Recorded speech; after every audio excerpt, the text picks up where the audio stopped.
Hello friends, कैसे हैं आप लोग। स्वागत है आपका हमारी इस यूट्यूब चैनल में। फ्रेंड्स, आज के इस वीडियो में हम सर्वोच्च न्यायालय से जुड़े महत्वपूर्ण प्रश्नों का सॉल्यूशन करने वाले हैं। दोस्तों, अगर आपको हमारा ये वीडियो पसंद आता है तो प्लीज़ वीडियो को लाइक करें, शेयर करें और चैनल को सब्सक्राइब करना ना भूलें। दोस्तों, वीडियो बहुत ही यूज़फुल है तो प्लीज़ वीडियो को एंड तक ज़रूर देखें। तो चलो स्टार्ट करते हैं। दोस्तों, अपना पहला सवाल है, भारतीय संविधान के किस भाग में संघीय न्यायपालिका का उल्लेख है। दोस्तों, सही आंसर है भाग 5 में। ओके। दूसरा सवाल है, भारत में उच्चतम न्यायालय का उद्घाटन किस तिथि में हुआ था। दोस्तों, सही आंसर है 28 जनवरी 1950 में। ओके। नेक्स्ट क्वेश्चन, सर्वोच्च न्यायालय में तदर्थ न्यायाधीश की नियुक्ति होती है जब।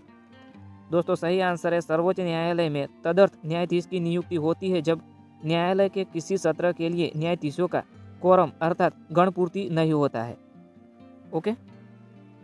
नेक्स्ट क्वेश्चन, सर्वोच्च न्यायालय में तदर्थ न्यायाधीशों की नियुक्ति कौन कर सकता है।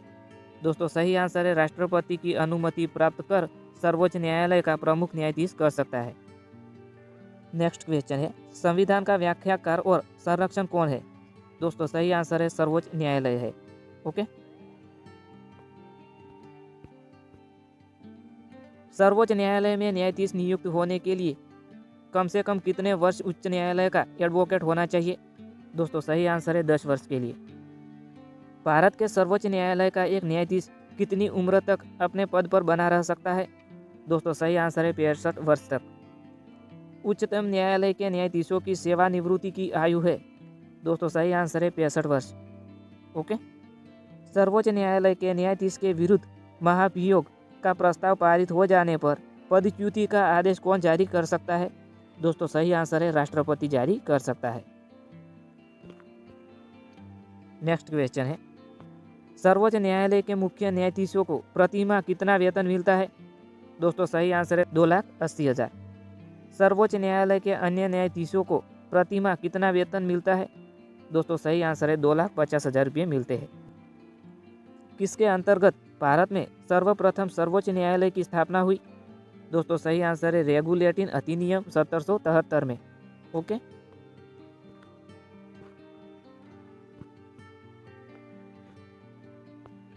नेक्स्ट क्वेश्चन, भारत के सर्वोच्च न्यायालय की स्थापना हुई थी।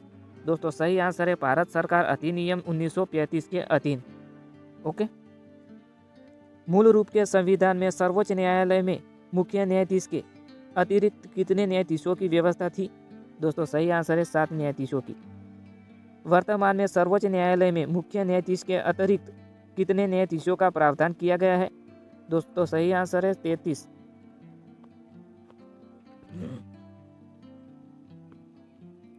नेक्स्ट क्वेश्चन, उच्चतम न्यायालय के न्यायाधीशों की संख्या में वृद्धि करने की शक्ति किसे। दोस्तों, सही आंसर है संसद के पास है।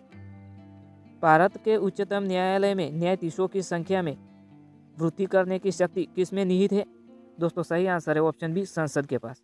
ओके।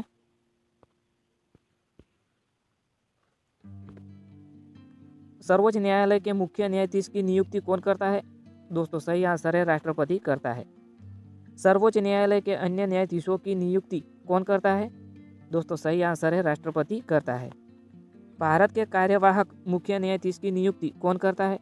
दोस्तों, सही आंसर है राष्ट्रपति करता है। राष्ट्रपति सर्वोच्च न्यायालय के अन्य न्यायाधीशों की नियुक्ति में किससे परामर्श करते हैं। दोस्तों, सही आंसर है सर्वोच्च न्यायालय के मुख्य न्यायाधीश से। सर्वोच्च न्यायालय के मुख्य न्यायाधीश से। ओके।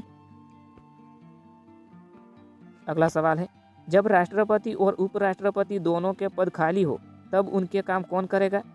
दोस्तों, सही आंसर है भारत के मुख्य न्यायाधीश करेंगे। ओके। भारत के किस मुख्य न्यायाधीश ने राष्ट्रपति के रूप में काम किया। दोस्तों, सही आंसर है justice M Hidayatullah. Justice M Hidayatullah ने। ओके।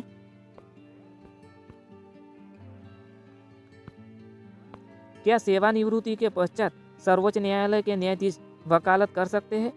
दोस्तों, सही आंसर है किसी भी न्यायालय में नहीं।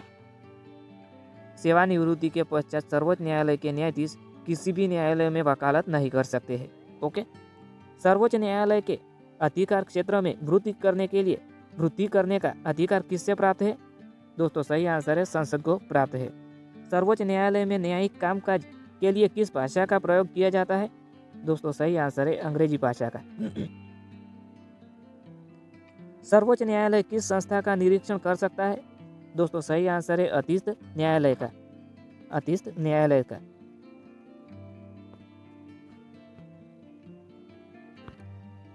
भारत में न्यायपालिका है? दोस्तों सही आंसर है स्वतंत्र न्यायपालिका है। भारत में न्यायपालिका का रूप है?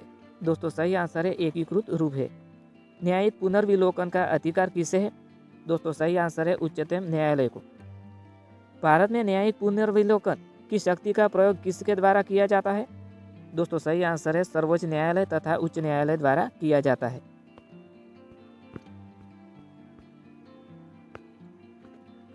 नेक्स्ट क्वेश्चन, संविधान की व्याख्या करने का अंतिम अधिकार किसे प्राप्त है? दोस्तों सही आंसर है सर्वोच्च न्यायालय को है। कौन सा अनुच्छेद न्यायालय को अभिलेख न्यायालय का स्थान प्रदान करता है? दोस्तों सही आंसर है अनुच्छेद 129 को। जब भारतीय न्यायिक पद्धति में लोकहित मुकदमा PIL लाया गया तब भारत के मुख्य न्यायमूर्ति कौन थे? दोस्तों सही आंसर है PN भगवती थे। सर्वोच्च न्यायालय में न्यायाधीश नियुक्ति होने के लिए व्यक्ति को कम से कम कितने वर्ष उच्च न्यायालय में एडवोकेट होना चाहिए? दोस्तों सही आंसर है 10 वर्ष। दोस्तों सही आंसर है 10 वर्ष के लिए। सर्वोच्च न्यायालय के न्यायाधीश भारत के राष्ट्रपति द्वारा हटाए जा सकते हैं? दोस्तों सही आंसर है संसद में महाभियोग प्रस्ताव पारित होने पर। भारत में उच्चतम न्यायालय में न्यायाधीशों की संख्या बढ़ाने का अधिकार किसके पास होता है? दोस्तों सही संसद के पास होता है। सर्वोच्च न्यायालय के जजों का वेतन किससे आहरित होता है? दोस्तों सही आंसर है संचित निधि से। सर्वोच्च न्यायालय का न्यायाधीश अपने पद से त्यागपत्र किसको लिखकर दे सकता है? दोस्तों सही आंसर है राष्ट्रपति को।